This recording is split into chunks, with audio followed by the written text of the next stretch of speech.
నిన్న నెల్లికల్ పోయినాం, సుంకిశాల క్యాన్సిల్ అయింది. సుంకిశాల అయితే మరీ దారుణం. హైదరాబాద్కు 50 ఏండ్ల దాహార్తిని తీర్చడానికి సుంకిశాలను సెకండ్ ఆల్టర్నేట్గా పెట్టుకుంటామని చెప్పి అప్పుడు కేటీఆర్ గారు వచ్చి ఓపెనింగ్ చేసిండ్రు. మొన్న 2024లో వచ్చిన వరదకు ఎంత ఘోరం అంటే మొత్తం రిటైనింగ్ వాళ్ళు కొట్టుకపోయింది. అయితే కాంగ్రెస్ గవర్నమెంట్ వచ్చింది అప్పటికే. ఆ రిటైనింగ్ వాళ్ళు కొట్టుకపోతే కనీసం ప్రభుత్వం బయటికి చెప్పలే వార్త. అసెంబ్లీ నడుస్తుంది, వార్త ప్రభుత్వం బయటికి చెప్పలే. ఆ ఎంప్లాయీస్ ఎవరో అన్ఎక్స్పెక్టెడ్గా తీస్తున్న వీడియోలో ఆ కొట్టుకపోయే విజువల్ ఉంటే అది ఎంప్లాయీస్ షేర్ చేసుకోగా మెల్లగా తర్వాత బయటకు వచ్చింది వార్త. సరే బయటకు వచ్చింది సుంకిశాలలో. ఆగమేఘాల మీద అధికారులను తీసేసిండ్రు, ఆగమేఘాల మీద ఎంక్వైరీ చేసినామన్నారు. కానీ ఇంతవరకు కనీసం ఆ కాంట్రాక్టర్ని ఒక్క మాట కూడా అనలే. ఉత్తమ్ కుమార్ రెడ్డి గారు, ఇదే జిల్లా ఇరిగేషన్ మంత్రి గారు, ఎక్స్పర్ట్ కమిటీ రిపోర్ట్ ఇచ్చింది ఆ కాంట్రాక్ట్ సంస్థను బ్లాక్ లిస్ట్లో పెట్టాలని. ఉత్తమ్ కుమార్ రెడ్డి గారు, ఇరిగేషన్ మంత్రి గారు, ఒక్క మాట అన్నారు ఆ కాంట్రాక్ట్ సంస్థను.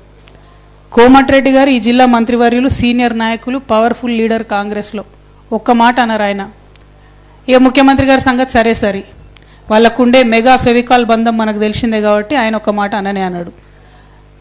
అంటే మరి చేసిన పనే చేసుడు, అది కొట్టకపోయినా అదే కాంట్రాక్టర్ చేసుడు, ఎన్నేళ్ళు చేస్తారు పనులు?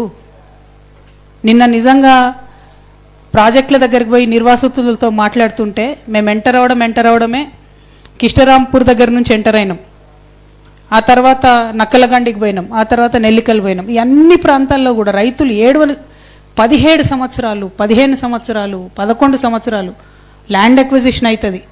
అక్కడ వాళ్ళ ఇంట్లో ఉన్న పిల్లలు 18 సంవత్సరాలు ఏజ్ దాటిపోతుంది, ఉద్యోగం లేదు, ఉన్నటువంటి పొలం సాగు చేసుకోవాలనో లేదో తెలియదు. మరి ఇదే బంగారు తెలంగాణ, ఇదే మనం సాధించిన గొప్ప తెలంగాణ అంటే ఇదైతే కరెక్ట్ కాదు. ఇది మారాల్సిన అవసరం అయితే ఖచ్చితంగా ఉన్నది.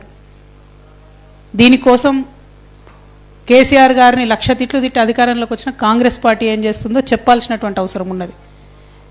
నేను నిన్న చెప్పినట్టుగా ఒకవేళ చెప్పకపోతే కృష్ణా నదీ జలాలను నల్గొండకు తేవడంలో ఈ ప్రభుత్వం కూడా అలసత్వం ప్రదర్శిస్తే తొందరలోనే భూ నిర్వాసితులందరినీ తీసుకుపోయి ముఖ్యమంత్రి గారు ఇంటి ముంగట కూర్చోవడం జరుగుతుంది.